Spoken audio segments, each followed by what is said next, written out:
रात्रीची वेळ. पाऊस पडतोय. विजांच्या लख्ख प्रकाशात रत्नगड वाडा एखाद्या अकराळ विक्राळ सावलीसारखा भासतोय. वाड्याच्या सभोवताली उंच माड आणि झाडांची पानं वाऱ्याने एकमेकांवर आदळून विचित्र आवाज करताय. संजय आपली कार वाड्याच्या गेटजवळ उभी करतो. तो गाडीतून उतरतो. हातात एक बॅग आणि काही कागदपत्रांची फाईल आहे. त्याच्या चेहऱ्यावर थकवा आणि चिडचिड आहे. संजय पावसापासून वाचण्यासाठी धावत वाड्याच्या ओसरीवर येतो. काय पाऊस आहे. या आडगावात यायची वेळच नव्हती, पण हा वाडा विकल्याशिवाय आता सुटका नाही. संजय वाड्याच्या अवाढव्य लाकडी दरवाजासमोर उभा राहतो. दरवाजावर पितळी वाघाचे तोंड असलेली मोठी कडी आहे. तो ती कडी हातात घेतो आणि वाजवणार इतक्यात कसलाही आवाज न होता तो दरवाजा अर्धा उघडा पडतो. संजय थपकून, अरे, दरवाजा तर उघडाच आहे. तो सावधपणे आत पाऊल टाकतो. वाड्याच्या आतलं वातावरण बाहेरच्या पावसापेक्षाही जास्त थंड आहे. काळोख इतका दाट आहे की समोरचा हातही दिसत नाही. संजय आपल्या मोबाईलची टॉर्च चालू करतो. प्रकाशाचा झोत पडताच त्याला दिसतं की वाडा आतून कमालीचा शांत आणि भव्य आहे. जुन्या काळातलं नक्षीकाम, धुळीने माखलेले खांब आणि कोपऱ्यात जमलेली जळमटं. संजय हाक मारतो, तुकाराम काका, कुणी आहे का? कुठलाही प्रतिसाद येत नाही. फक्त त्याचाच आवाजाचा प्रतिध्वनी पूर्ण वाड्यात घुमतो. संजय हॉलच्या मधोमध असलेल्या एका जुन्या लाकडी टेबलापाशी जातो आणि आपली फाईल तिथे ठेवतो. तो आपला फोन चेक करतो, पण नेटवर्क गायब असतं. संजय वैतागून, नेटवर्क पण नाही, आता रात्र कशी काढायची इथे? अचानक वरच्या मजल्यावरून कोणाच्या तरी चालण्याचा अतिशय मंद आवाज येतो. छन छन. कोणाच्या तरी पायातल्या पैंजणाचा तो आवाज आहे. संजय दचकून वर बघतो. छताकडे टॉर्च फिरवतो, पण तिथे फक्त अंधार असतो. संजय गोंधळून, तुकाराम काकांची मुलगी असेल का? पण यावेळी तो पुन्हा आपल्या फाईलकडे वळतो. पण तोच त्याला हवेत एक मंद सुवास येतो, पारिजातकांच्या फुलांचा सुगंध आणि त्यासोबतच कुबट पाण्याचा वास. अचानक हॉलच्या एका कोपऱ्यात असलेल्या मोठ्या आरशावर कोणाची तरी सावली सरकल्यासारखी वाटते. संजय पटकन तिकडे टॉर्च फिरवतो, पण तिथे कोणीच नसतं. तेवढ्यात वाड्याच्या मागच्या बाजूला असलेल्या विहिरीच्या दिशेने कोणीतरी जोरात हसल्याचा आवाज येतो. एक खिन्न, खोल आणि रडवलेलं हसू. संजय थरथर त्या आवाजात विचारतो, कोण आहे तिकडे? उत्तर मिळत नाही. पण वाड्याचा मुख्य दरवाजा मागून आपोआप धडाम करून बंद होतो. संजय धावत जाऊन दरवाजा उघडण्याचा प्रयत्न करतो, पण तो बाहेरून कुणीतरी घट्ट धरून ठेवल्यासारखा जाम होतो. मुख्य दरवाजा बंद झाल्याने संजयला दरदरून घाम फुटतो.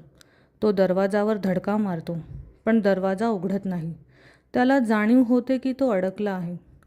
संजय आतून किंचाळत, दार उघडा. कोण आहे रे? ही मस्करी चालली आहे का? तुकाराम काका, मी तुम्हाला पैसे देईल, फक्त हे दार उघडा. त्याच्या किंचाळ्या वाड्याच्या रिकाम्या भिंतींवर आदळून परत त्याच्याच कानी येतात. अचानक हॉलमधील जुन्या लाकडी फळ्यांवरून घसरट आवाजात काहीतरी त्याच्याकडे सरकत असल्याचा आवाज येतो. संजय टॉर्च फिरवतो. त्याला दिसतं की जमिनीवर विहिरीतून येणारं काळं पाणी वाढत चाललं आहे. संजय घाबरून मागच्या बाजूला सरकतो. त्याची नजर पुन्हा त्या हॉलमधील जुन्या आरशावर पडते. आरशात आता त्याची फक्त अस्पष्ट प्रतिमा दिसत नाही, तर त्याच्या मागे एक लांब, पातळ आणि अंधुक स्त्रीची आकृती उभी दिसते. तिचे केस पाण्यासारखे खाली ओघळलेले असतात. संजय थेट आरशाकडे बघत भीतीच्या आवाजात विचारतो, कोण कोण आहे तू माझ्या मागे? ती आकृती आरशातल्या संजयच्या खांद्यावर आपला थंड, ओला हात ठेवते. संजयला तो स्पर्श थेट त्याच्या पाठीवर जाणवतो. तो हाडं गोठवणारा थंड आणि ओलसर स्पर्श असतो. तो ओरडतो आणि धाडकन मागे वळतो, पण त्याच्या मागे कोणीच नसतं. संजय धापा टाकत आणि डोळे विस्फारून, नाही, हे सगळं खरं नाही आहे. मला भास होतोय, मी थकलोय. तो पुन्हा टेबलापाशी जातो आणि आपली फाईल उचलतो.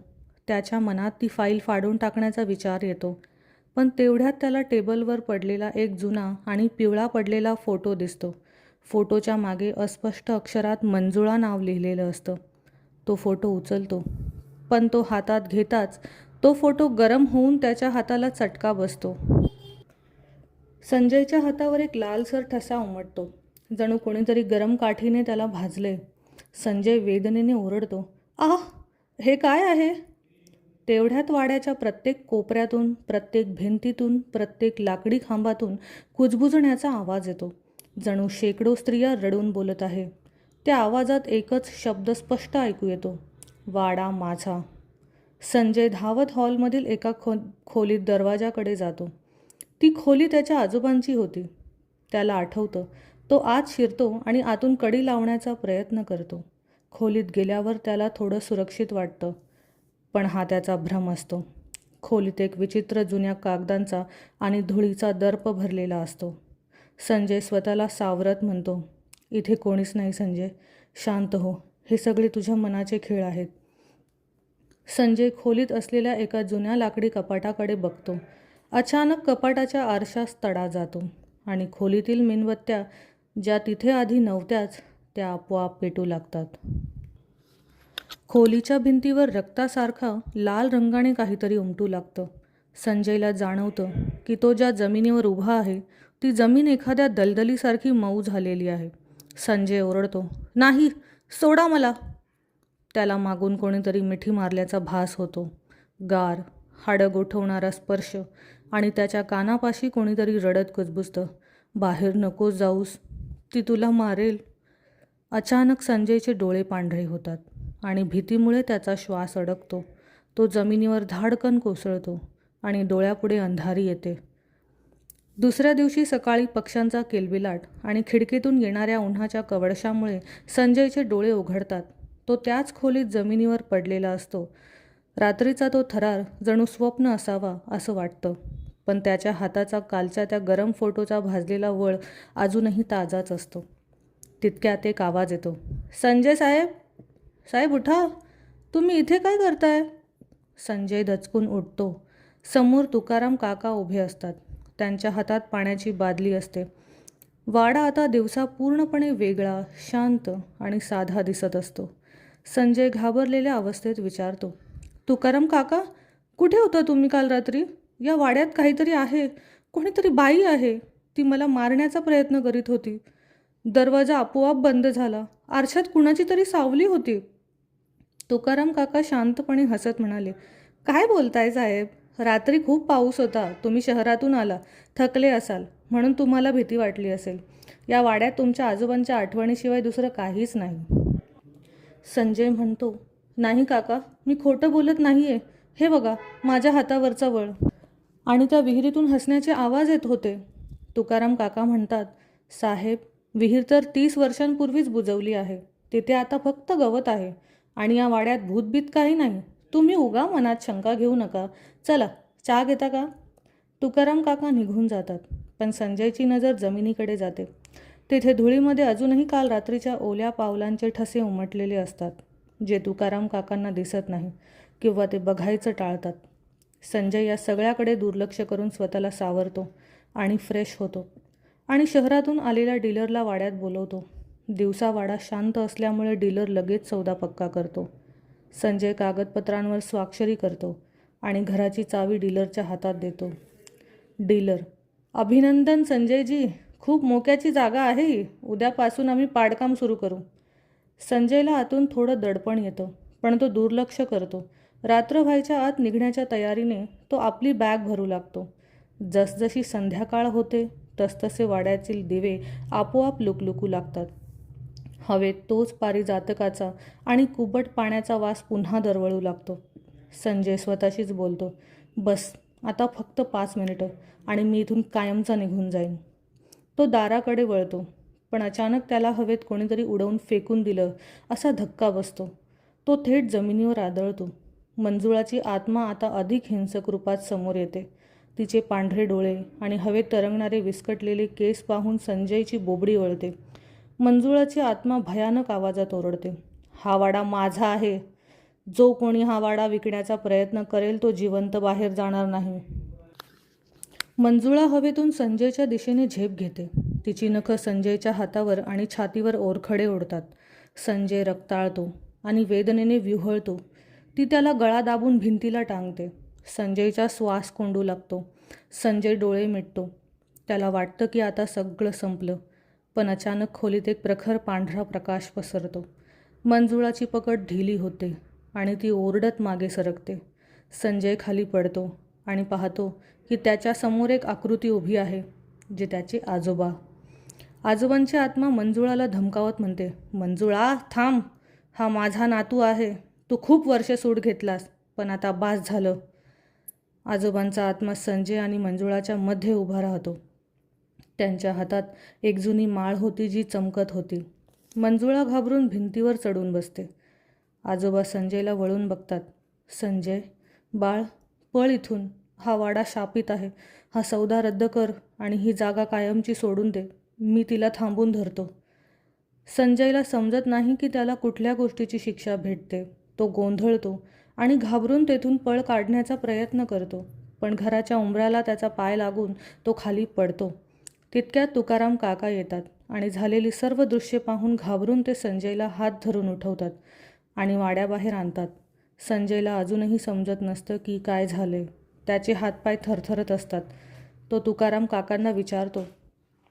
तुकाराम काका एक दीर्घ श्वास घेतात. त्यांच्या डोळ्यात पाणी येतं. ते वाड्याच्या त्या जुन्या विहिरीकडे बोट दाखवतात. तुकाराम काका म्हणतात, साहेब, हा वाडा जितका भव्य दिसतो त्यापेक्षा जास्त याच्या भिंतीमध्ये पाप गाडलं गेले. मंजुळा, ती या वाड्यामध्ये सून म्हणून येणार होती. तिचं स्वप्न होतं या घरची सून होण्याची. तिला हा वाडा अत्यंत आवडायचा. तुमचे थोरले काका तिच्या प्रेमात वेडे होते, पण तुमच्या आजोबांना हे नातं मान्य नव्हतं. संजयने धक्क्याने विचारले, पण मग आजोबा त्या वाड्यात काय करत होते आणि ते तिला वाचवत का होते? तुकाराम काका बोलले, कारण अपराधी तेच होते. मंजुळा गरीब घरची मुलगी होती. तुमच्या कुटुंबाला भीती होती की ती थोरल्या काकांशी लग्न फक्त तुमची संपत्ती हडप करण्यासाठी करते. एका रात्री जेव्हा तुमचे काका शहरात गेले होते तेव्हा आजोबांनी आणि घरातील इतर माणसांनी तिला फसवून त्या मागच्या विहिरीपाशी नेलं. तुकाराम काकांचा आवाज कापू लागतो. तिने खूप विनवण्या केल्या साहेब, ती ओरडत होती, पण कोणालाही दया आली नाही. कुळाचे अब्रू वाचवायच्या नावाखाली त्यांनी मंजुळाला जिवंत विहिरीत ढकलून दिलं. वरून जड दगड टाकले जेणेकरून ती बाहेर येऊ शकणार नाही. ती मरताना ओरडत होती, हा वाडा कधीच कोणाचा होऊ देणार नाही, मी जिवंत जाऊ देणार नाही. संजय स्तब्ध होऊन, माझ्या आजोबांनी इतकं मोठं पाप केलं? तुकाराम काका, हो साहेब, मंजुळाच्या मृत्यूनंतर वाड्याला शाप लागला. घरातील एकामागून एक माणसं विचित्र अपघातात मरू लागली. आजोबांना आपल्या चुकीचा पश्चाताप झाला, पण तोपर्यंत खूप उशीर झाला होता. आजोबांनी स्वतःला याच वाड्यात कोंडून घेतलं आणि मंजुळाच्या आत्म्याला शांत करण्यासाठी जप जाप्य करू लागले. ते मेल्यानंतरही त्यांचा आत्मा इथेच अडकला आहे, केवळ तुम्हाला वाचवण्यासाठी आणि मंजुळाचा राग शांत करण्यासाठी. संजय हताश स्वरात म्हणाला, म्हणूनच ती मला मारू पाहत आहे, कारण मी त्या पापी रक्ताचा वारसदार आहे. तुकाराम काका म्हणाले, साहेब, आता एकच मार्ग आहे.